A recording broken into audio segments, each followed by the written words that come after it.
When she was 17, she fell for a boy in a red t-shirt. Every evening, after self-study, she would trail him back to the dormitory in secret, watching the sunset stretch long shadows behind his steps. She was enchanted by the delicate shyness in the way his shadow ended, the weightless grace of it. Even the tips of her shoes seemed to pick up a faint pink hue, like spring sunlight tinged with lemon, gentle, fragrant, and full of promise. Her limbs were long and nimble, like a newborn kitten. Each morning, she carried a textbook and a hard-covered diary, climbing a few steps into the sturdy plane tree outside her dorm. From there, she would sit reading. A row of tall plane trees stood like quiet sentinels, two of them especially lush. From the easternmost tree, she could survey the entire morning scene, the playground and beyond. The first ray of sunlight would slip through the layers of broad leaves, landing softly on her open book, and from that moment, the light came alive.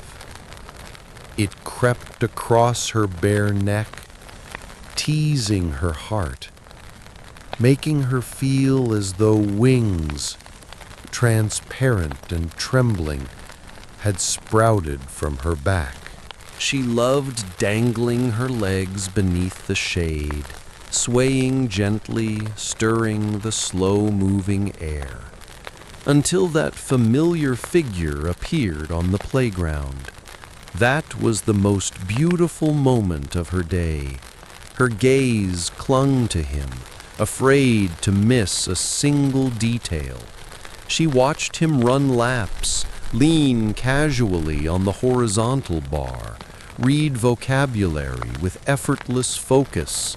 She could see the deep brown of his eyes, the curve of his brows, the faint, gentle smile at the corner of his lips. Sometimes the wind carried his strong, measured voice to her ears, and her cheeks would bloom with color.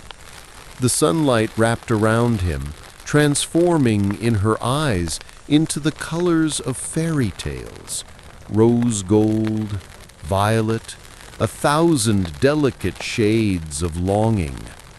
He was her blazing sun, forever radiating warmth, and she was a child of the plane trees, hiding in their shadows, quietly hoping. Her pen spilled bittersweet fragments onto the page. Whose tears were buried in the wind? How many blossoms had the unfeeling spring rain scattered?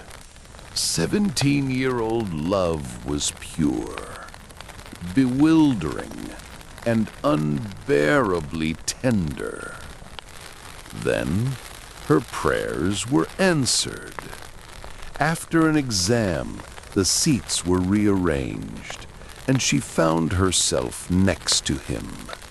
Suddenly, she was wrapped in the golden light he radiated, disoriented and breathless.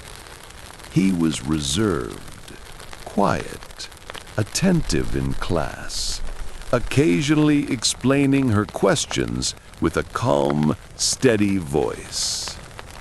At that time, she devoted herself entirely to her studies, driven by the hope of entering the same university as him. Spring warmed the classroom, and drowsiness floated on the breeze. She fought it stubbornly, dark circles under her eyes, when the boy behind her offered a bottle of medicated balm. She smiled and shook her head. The pungent scent filled the room, but she never applied any herself, afraid it might disturb him. A month before the college entrance exams, she caught a chill and ran a high fever, honorably sent home to recover. In her fevered haze, the one thing that stayed with her was his smile, warm and fleeting, appearing in her mind like a secret sun. On the 6th day, he called. His simple words of concern were like a miracle, lifting her from bed instantly. Returning to class, she found a notebook on her desk, resting quietly. Inside, it was filled with exercises she had missed, written neatly, gracefully. She looked to the side.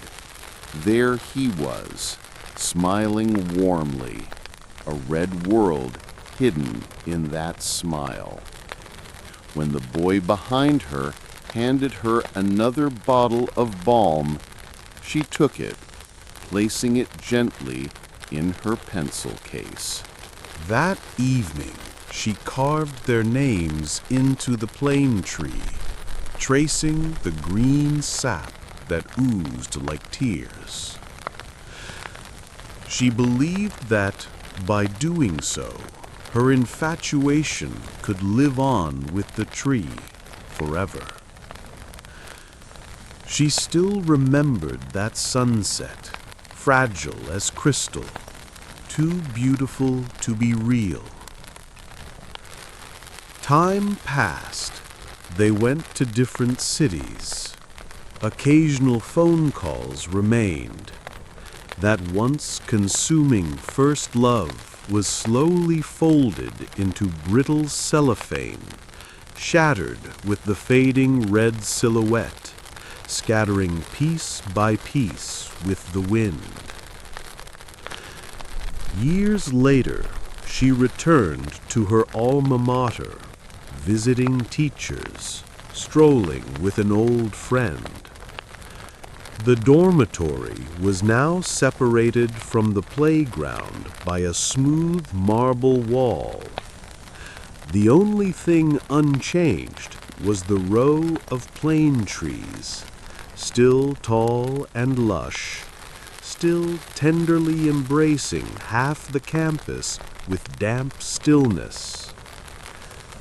Sometimes early autumn sunlight gilded a leaf that floated softly to the ground, sighing.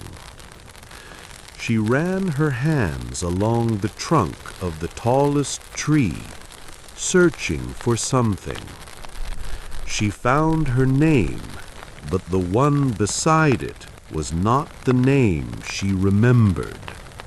She read the two characters stiffly. Wasn't that our classmate? I think he kind of liked you back then.